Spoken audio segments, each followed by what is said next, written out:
Right, initially this is a drill that came off the back of watching a clip from one of our brothers in America, Urban Thomas. He put on some brief clips on his site, Big Dog Combatives, with the use of improvised weapons, and one such thing he suggested using was a bag or a rucksack. So this is influenced by him. Right, here's a little drill that we're going to do, which belongs in probably an improvised weapons module.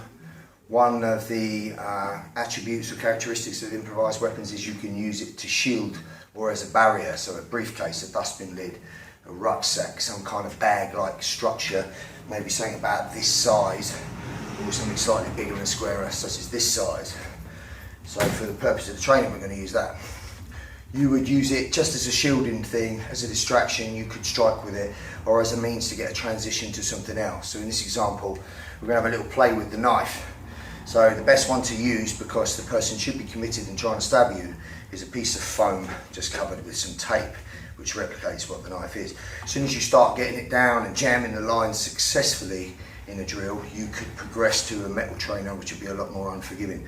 But if you're going to do that and you're going to also target the face as you should, then you should use some eye protection. But for now, we're just going to use this soft stick construction. Basically, the person's just going to slash or try and stab you, try and close on you, and try and cut you from distance. You're going to use this to shield. This would be a progressive drill. The way that you would employ this would be to jam possibly one of his motions before smashing him in the face with what you've got, and then kicking him hard in the buttocks before you either follow up then or run. So we would progress immediately to attacking. But the first drill we want to do is just to develop feel, movement, reflex, coordination, hand-eye movement, hand-eye coordination. So my response to what I see him do. So I'm learning lateral footwork, movement, mobility, balance, learning to use and recognise, speeding up my perception time, etc. These are similar to the type of drills that you might do in Filipino martial art when you practice defanging the snake. You have a knife and I have a knife, and we knife spar, and the idea is to cut each other's hand without getting cut.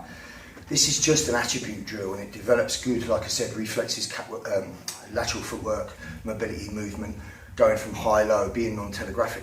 You're getting similar attributes from doing this kind of drill, but understand this would just be the first part. We would quickly progress it to where he's wearing a good groin guard, possibly a head guard as well, and he'd be getting smashed in the face with the implement, and he'd be getting kicked in the groin and kicked in the low line immediately. But for now, we're just going to look at how it might work. So if you take this structure as an example, he's going to hold it in a means that he can use it to shield. He might hold on to one handle, so that when it comes to the striking part, he could swing it and hit me with that. Or he might hold it like this and use any corner or edge, the flat part or an edge to strike me in the face. So an example might be, he might jam this line and immediately riposte to the face with a high line, then kick me in the groin and then run. Any number of possibilities are possible, but all he wants to learn first is how to really cover from my assault. So we're just going to play with that. So you'd start low, and if you fake low, you'll catch him high most of the time. So if I fake high, you might even get him low. But really, I'm just going to stay tight. Just point here, stay here. Now he would immediately, obviously, because there'd be a point of diminishing returns. He's not going to keep jamming my assault. Eventually, I'm going to get close and I'm going to get in. So he would start to immediately retaliate. So an example of that might be, you might jam 1, 2, and then give me a good bulge in the head. So I'm here, boom, this backs me off. Back again, and he might start to use his feet. Start the drill just like this.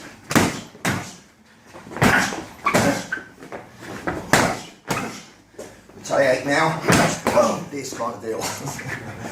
It's a good drill. So in the starting phase, this is the way you might use something about this size as a briefcase, a rucksack, anything that you're carrying that you could fend off with. You could also use this idea of fending off a dog, jamming it off before kicking it and then running or getting to high ground.